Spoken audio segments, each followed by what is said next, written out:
Hello guys, welcome to this video. इस video में हम क्लास 12th पॉलिटिकल साइंस का जो हमारा चैप्टर है, second chapter era of one party dominance, उसका जो टॉपिक है वो जानेंगे अदर इम्पोर्टेंट लीडर्स। तो इस टॉपिक में हमने सबसे पहले जो हमारी अपोजिशन पार्टीज थी, जितनी भी अपोजिशन पार्टीज उस जमाने की, जैसे कि CPI, सोशलिस्ट पार्टी, भारतीय जनसंघ, इन सब के बारे में जान लिया है।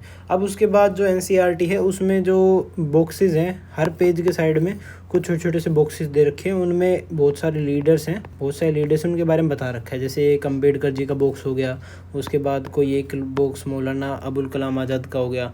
तो इन सब के बारे में जानेंगे, इन सब लीडर्स के बारे में जानेंगे, ठीक है। सबसे पहला जो बॉक्स है वो है मौलाना अबुल कलाम आज़ाद के बारे में। तो सबसे पहले मौलाना अबुल कलाम आज़ाद का जो ओरिजिनल नेम था, ओरिजिनल नेम वो जान लेते हैं। मौलाना तो भाई एक पोस्ट हो गई, एक पदवी हो गई कि मतलब इस पोस्ट पे थे वो। मौलाना कोई मदरसा में पोस्ट होती है टीचर वगैरह की, तो मौलाना उसे बोलते हैं, ठीक है। अबुल कलाम आज़ाद उनका नाम था और रियल नेम कुछ और भी बड़ा होगा। तो रियल नेम क्या था? रियल नेम था उनका अबुल कलाम मोहिउद्दीन अहमद, ये उनका रियल नेम था, ठीक है। उसके बाद बता रखा है ये स्कॉलर थे इस्लाम के, स्कॉलर ऑफ इस्लाम। तो इस्लाम के स्कॉलर थे, इसीलिए इन्हें मौलाना बोला जाता था। उसके बाद ये फ्रीडम फाइटर भी थे भाई, ब्रिटिशर्स के अगेंस्ट इन्होंने भी फ्रीडम फाइटिंग के लिए जो मूवमेंट चली थी उसमें हिस्सा लिया था बढ़ चढ़ के। उसके बाद ये कांग्रेस के लीडर थे, इंडियन नेशनल कांग्रेस के लीडर थे। उसके बाद इनके बारे में बता रखा है ये हिंदू मुस्लिम यूनिटी की बहुत बात करते थे, हिंदू मुस्लिम यूनिटी की। हिंदू मुस्लिमों को साथ मिलके लड़ाई करनी चाहिए, अंग्रेज़ों के खिलाफ साथ मिलके रहना चाहिए। तो हिंदू मुस्लिम यूनिटी की बात करते थे। और अब हिंदू मुस्लिम की यूनिटी की बात करते थे, इसीलिए ये पार्टीशन से भी अगेंस्ट थे, पार्टीशन के भी खिलाफ थे। जो 1947 में इंडिया और पाकिस्तान का पार्टीशन हुआ था उसके खिलाफ थे कि भाई ये हिंदू मुस्लिम को बांट देगा, इसीलिए मैं इसके खिलाफ हूँ। उसके अलावा ये अब हिंदू मुस्लिम यूनिटी के खिलाफ थे, मतलब सॉरी उसके साथ थे, तो मोहम्मद अली जिन्ना उसके भी खिलाफ होंगे। जो जिन्ना था, जिसका ये मानना था कि भाई हिंदू मुस्लिम एक साथ नहीं रहना चाहिए, दोनों को अलग अलग होना चाहिए, तो उसके भी ये क्रिटिक थे कि जो जिन्ना है वो बहुत ही गलत आदमी है, उसकी ये सोच बहुत ही गलत है, ऐसा मौलाना अबुल कलाम आज़ाद उनका मानना था, ठीक है। उसके बाद ये मेंबर ऑफ कॉन्स्टिट्यूएंट असेंबली थे, member of constituent assembly. Constituent assembly क्या थी? कॉन्स्टिट्यूएंट असेंबली वो लोग थे, वो लोगों का ग्रुप था, वो असेंबली थी जिन्होंने कॉन्स्टिट्यूशन को बनाया था, ठीक है, इंडिया के लिए। तो उसके ये मेंबर थे। उसके बाद ये एजुकेशन मिनिस्टर थे, एजुकेशन मिनिस्टर इंडिया की फर्स्ट कैबिनेट में। तो जो फ्री इंडिया था हमारा, जो 1947 के बाद जो इंडिया था उसकी जो फर्स्ट कैबिनेट बनी थी, उसमें एजुकेशन मिनिस्टर की पोस्ट पे मौलाना अबुल कलाम आज़ाद जी बैठे थे। तो इनके बारे में बस इतना ही बता रखा है, ऊपर से जान लो, नाम इतना याद करने की कोई जरूरत नहीं है, बस ये वाला याद रख लेना, Maulana Abul Kalam Azad. Scholar of Islam थे ये, तो मौलाना से याद रख लेना। फ्रीडम फाइटर भाई उस जमाने में सारे लीडर्स थे ही, कांग्रेस के लीडर थे, ये भी याद हो जाएगा। फिर उसके बाद ये हिंदू मुस्लिम यूनिटी में मानते थे, इसीलिए पार्टीशन के खिलाफ थे और मोहम्मद अली जिन्ना के खिलाफ थे। मोहम्मद अली जिन्ना कौन था भाई? पाकिस्तान का फादर बोला जाता है, पाकिस्तान को बनाने की डिमांड इसी ने रखी थी। उसके बाद मेंबर ऑफ कॉन्स्टिट्यूएंट असेंबली थे और एजुकेशन मिनिस्टर थे, ये सबसे ज़्यादा इंपॉर्टेंट है। सीधा पूछ लेंगे एजुकेशन मिनिस्टर कौन था, तो तुम्हें बताना पड़ेगा मौलाना अबुल कलाम आज़ाद जी थे, ठीक है। इनके बारे में इतना ही बता रखा था। अब दूसरे लीडर के बारे में जानते हैं। दूसरी एक फीमेल है जिनका नाम है राजकुमारी अमृत कौर। तो राजकुमारी अमृत कौर, ये थोड़ा सा पंजाबी नाम लग रहा होगा। राजकुमारी यानी कि प्रिंसेस की पोस्ट हो गई, ये उनकी डेसिग्नेशन होगी प्रिंसेस। अमृत कौर से तुम थोड़ा सा पंजाबी टाइप समझ रहे होगे इसे। कौर जो है, तो कौर सरनेम जो पंजाबी राजघराने के लोग होते हैं, उन लोगों के डिसेंडेंट्स या फिर उनके द्वारा यूज़ किया जाता है, ठीक है। आज के ज़माने में तो कोई भी कर लेता है, लेकिन उस ज़माने में जो पंजाबी राजघराने के लोग होते थे वो यूज़ करते थे। तो ये भी राजघराने की थी भाई, रॉयल फैमिली की थी। कौन सी royal family? Royal family of Kapurthala. तो कपूरथला का जो रीजन था पंजाब में, वहाँ की जो रॉयल फैमिली थी उसकी राजकुमारी थी अमृत कौर, ठीक है। और ये गांधीयन थी, गांधी की आइडियोलॉजी में मानती थी, और एक फ्रीडम फाइटर भी थी।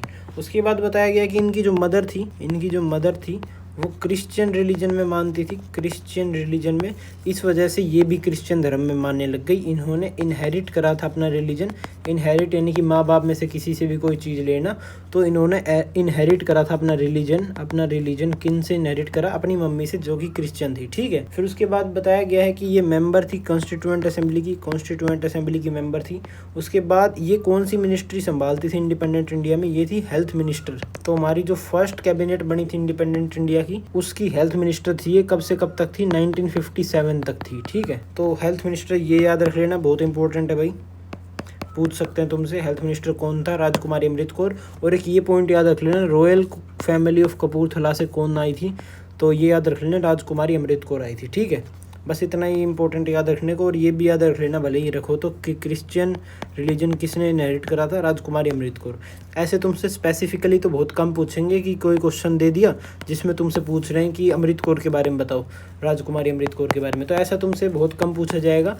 तुमसे डायरेक्टली पूछा जा सकता है कि हेल्थ मिनिस्टर कौन था, या फिर ये क्रिश्चियन रिलीजन किसी ने अपनी मम्मी से अडोप्ट करा था, रॉयल फैमिली ऑफ कपूरथला से कौन था, एजुकेशन मिनिस्टर कौन था, ऐसे डायरेक्टली क्वेश्चन पूछ सकते हैं एमसीक्यू में। और किसी लीडर के बारे में डिटेल में बहुत रेयरली पूछते हैं। तीसरे जो लीडर हैं वो बहुत बड़े लीडर हैं, बाबा साहब भीमराव अम्बेडकर जी। बाबा साहब भीमराव अम्बेडकर जी, भीमराव रामजी अम्बेडकर। ये पूरा बी था भीमराव, और आर से था राम जी, तो BR अम्बेडकर भी बोलते हैं, आपने सुना होगा, तो वो इसीलिए बोलते हैं भीमराव रामजी अम्बेडकर, बाबा साहब भीमराव रामजी अम्बेडकर। तो इनकी डेट ऑफ बर्थ है DOB, वो याद रख लेना, 14 अप्रैल। बहुत बड़े लीडर हैं इसलिए डेट ऑफ बर्थ तो याद करनी बनती है भाई, क्या आप तो पूछ ले। 14 अप्रैल 1891, अम्बेडकर जयंती भी बोलते हैं इसे, 14 अप्रैल 1891। उसके बाद बता रखा भीमराव अम्बेडकर जी जो थे वो एंटी कास्ट मूवमेंट के लीडर थे। एंटी कास्ट मूवमेंट, जो इंडिया था उस ज़माने में बहुत ज़्यादा कास्टिज़म होता था, आज भी होता है लेकिन उस लेवल पे नहीं होता जितना उस ज़माने में होता था। तो उस एंटी कास्ट मूवमेंट के लीडर थे और इन्होंने दलित्स के लिए बहुत ज़्यादा स्ट्रगल करा है, दलित्स के इक्वालिटी के लिए बहुत ज़्यादा स्ट्रगल करा है, ये बता रखा है। उसके बाद बता रखा है कि ये एक स्कॉलर थे, मतलब बहुत पढ़े लिखे इंसान थे। इतना समझ सकते हो तुम कि उस ज़माने में जो कॉन्स्टिट्यूएंट असेंबली थी ना, उस पूरी कॉन्स्टिट्यूएंट असेंबली में अम्बेडकर जी से ज़्यादा पढ़ा लिखा कोई बंदा नहीं था। और जो BA और MA की डिग्री होती ना, दोनों डिग्री लगभग कितने साल की होती है भाई? BA की 3 की होती है, MA की 2 साल की होती है। इन्होंने ये दोनों डिग्री 2 साल में कर ली थी, तो तुम समझ सकते हो कितने ज़्यादा पढ़ते थे। तो ये स्कॉलर थे और दिन में 4 घंटे सोते थे। इनकी बायोग्राफी पढ़ना कभी, 4 घंटे सोते थे और पूरे दिन पढ़ते थे और छोटा मोटा काम करते थे जब थोड़ी बहुत सैर वगैरह हो जाती थी, वरना पूरे दिन पढ़ते थे, ठीक है। फिर उसके बाद ये स्कॉलर थे, इंटेलेक्चुअल थे, यानी कि बहुत इंटेलेक्ट्स वाली बातें करते थे, दिमागदार वाले लोगों जैसी बातें। ये इंटेलेक्चुअल थी, इस बात को तुम इससे समझ सकते हो। इनकी 54 बुक्स थी, इन्होंने 54 बुक्स लिखी अपने लाइफ टाइम में। और इनकी लाइफ भी तो कितनी थी भाई, 56 ईयर्स के तो ये मर ही गए थे, मतलब डेथ हो गई थी इनकी 56 की एज में। तो तुम समझ सकते हो 54 बुक्स लिख दी 56 की एज में मरते मरते। और एक और फैक्ट बताऊँ, ये जब इनकी डेथ हुई थी ना, जब भी ये किताब लिखते हुए मरे थे, ये अपनी एक किताब लिख रहे थे, बुद्धा एंड हिज धम्मा। वो बुक अभी 301 पन्ने की है लगभग। उस बुक को आगे की तरफ और लिखना चाह रहे थे, तो और लिख रहे थे, और उसको लिखते लिखते इनकी डेथ हो गई थी रात को, ठीक है, डायबिटीज़ की वजह से। तो ये स्कॉलर और इंटेलेक्चुअल थे, साथ के साथ ये पॉलिटिशियन भी थे। इन्हें तुम पॉलिटिशियन भी कह सकते हो, क्योंकि इन्होंने बहुत सारी पार्टीज़ फाउंड करी और लोगों को पॉलिटिक्स में एंटर करने के लिए बहुत ज़्यादा प्रेरित करते थे कि भाई अगर तुम पॉलिटिक्स में एंटर नहीं करोगे तो तुम्हारी बातें नहीं सुनी जाएंगी, तो तुम पॉलिटिक्स में एंटर करो, अपना पार्टिसिपेशन करो बढ़ चढ़ के, ठीक है। इन्होंने बहुत सारी पार्टीज़ फाउंड करी, जैसे कि इंडिपेंडेंट लेबर पार्टी की फाउंडेशन करी 1936 में, इंडिपेंडेंट लेबर पार्टी। उसके बाद इन्होंने एक और पार्टी की फाउंडेशन रखी जिसका नाम था शेड्यूल कास्ट फेडरेशन। ये कब फाउंड की थी? ये 1942 में फाउंड की थी। उसके बाद एक और पार्टी की फॉर्मेशन की, मतलब उसकी फॉर्मेशन की प्लानिंग की थी।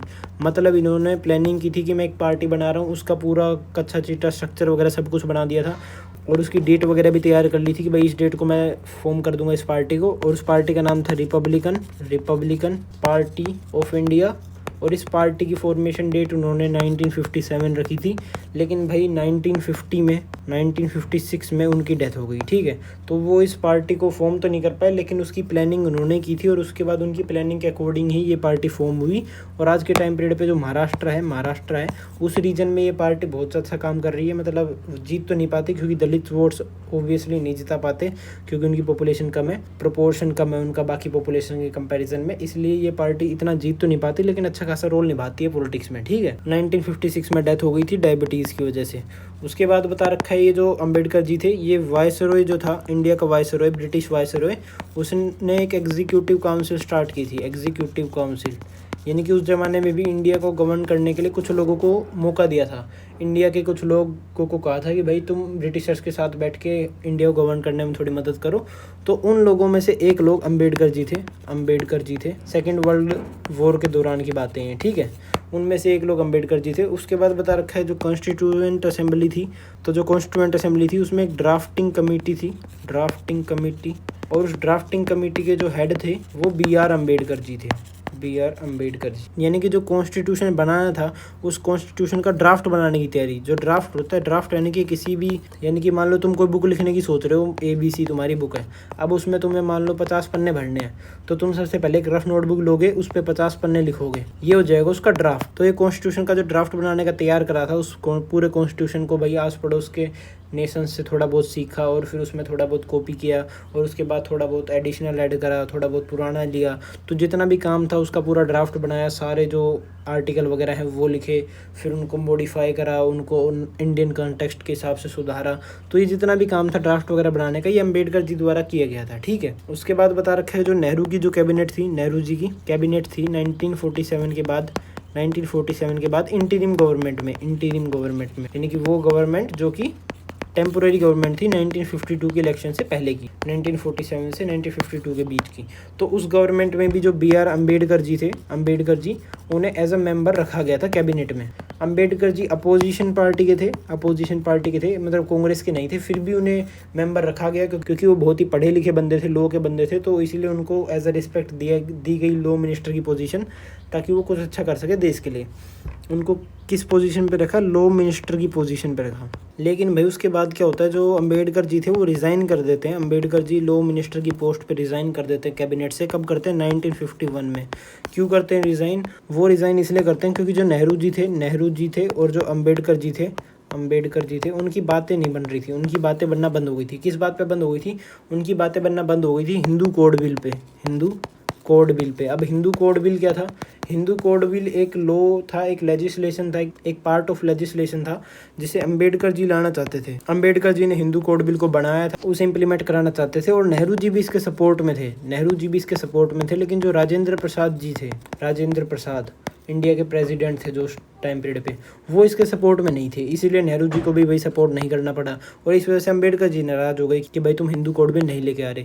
हिंदू कोड बिल में क्या था भाई? हिंदू कोड बिल में ये था कि जो हिंदू रिलीजन है उसमें जो वुमेन है वो डाइवोर्स का राइट पा सकती थी इससे, डाइवोर्स का, यानी कि उससे पहले जो हिंदू धर्म की औरतें थी उनको डाइवोर्स लेने का अधिकार नहीं था, क्योंकि जो हिंदू धर्म के धर्मशास्त्र हैं, जितने भी हिंदू धर्म के शास्त्र वगैरह, उन शास्त्रों में मना कर रखी है कि कोई भी लड़की डाइवोर्स नहीं दे सकती अपने पति को। एक बार शादी हो गई तो शादी हो गई।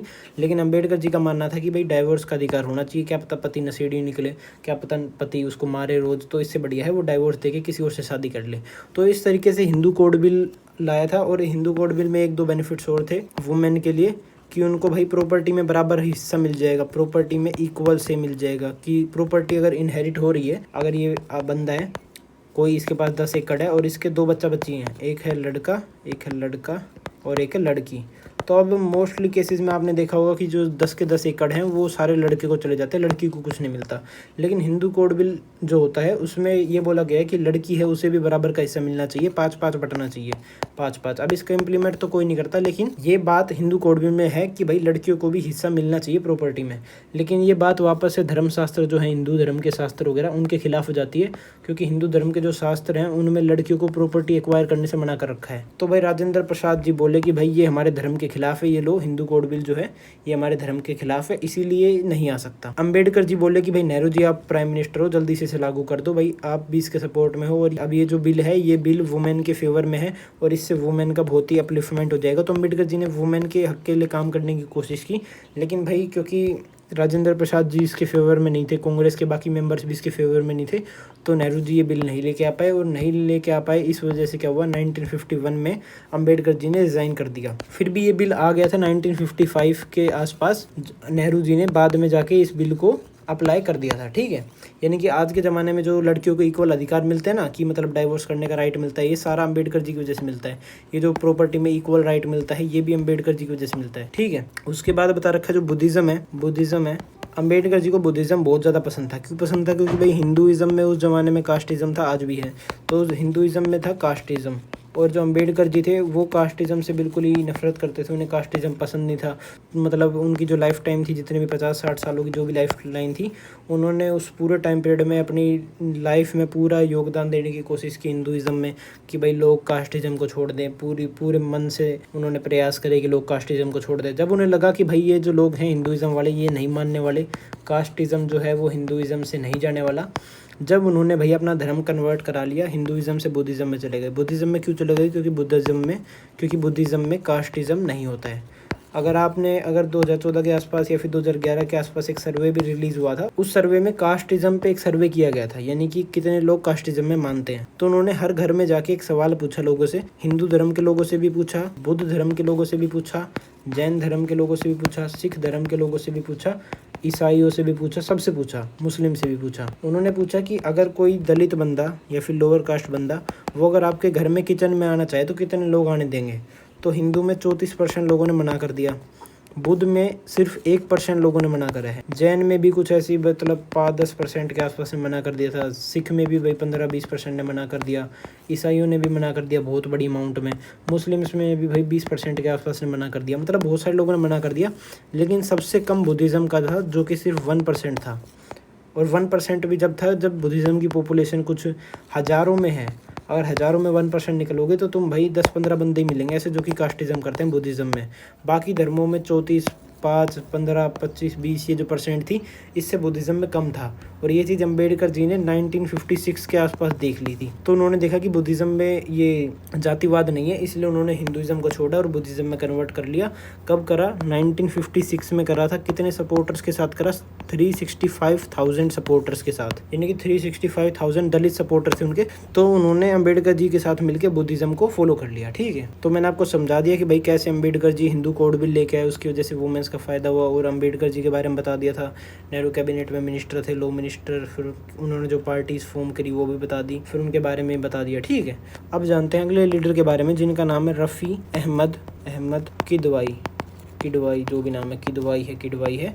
तो रफ़ी अहमद किडवाई, तो ये एक कांग्रेस मिनिस्टर थे, INC से मिनिस्टर थे। कहाँ से मिनिस्टर थे? यूपी से, यूपी के थे रहने वाले। और उसके बाद बता रखा है ये कम्युनिकेशन मिनिस्टर बने थे सबसे पहले, कम्युनिकेशन मिनिस्टर। किसमें? हमारी जो फर्स्ट कैबिनेट फ्री इंडिया की 1947 के बाद जो फर्स्ट कैबिनेट बनी थी, इंटरिम गवर्नमेंट, उसमें ये कम्युनिकेशन मिनिस्टर थे। तो ये याद रख लेना भाई कम्युनिकेशन मिनिस्टर कौन था। फिर उसके बाद लॉ मिनिस्टर कौन था? वो तो अंबेडकर जी थे, ये आपको याद है। उसके बाद बता रखा है कि जब 1952 के इलेक्शन हो गए, 1952 के इलेक्शन, उसके बाद जो कैबिनेट बनी उसमें ये फूड एंड एग्रीकल्चर मिनिस्टर थे, फूड एंड एग्रो मिनिस्टर। तो ये भी याद रख लेना तुम भाई, फूड एंड एग्रो मिनिस्टर थे। तो बस इनके बारे में इतना ही बता रखा है। कम्युनिकेशन मिनिस्टर याद रख लेना, फूड एंड एग्रो मिनिस्टर याद रख लेना, अंबेडकर जी के बारे में थोड़ा ज़्यादा याद रख लेना, ये बड़ी हस्ती है, इनका पूछ भी लिया जाता है। फिर उसके बाद जो मौलाना अबुल कलाम है, इनका बस एजुकेशन मिनिस्टर याद रखना, राजकुमारी अमृत कौर का हेल्थ मिनिस्टर, और कपूरथला की फैमिली। तो बस अगर आपको वीडियो अच्छी लगी हो तो लाइक से सब्सक्राइब कर देना। इस टॉपिक में जितना भी था मैंने पढ़ा दिया है। Thank you.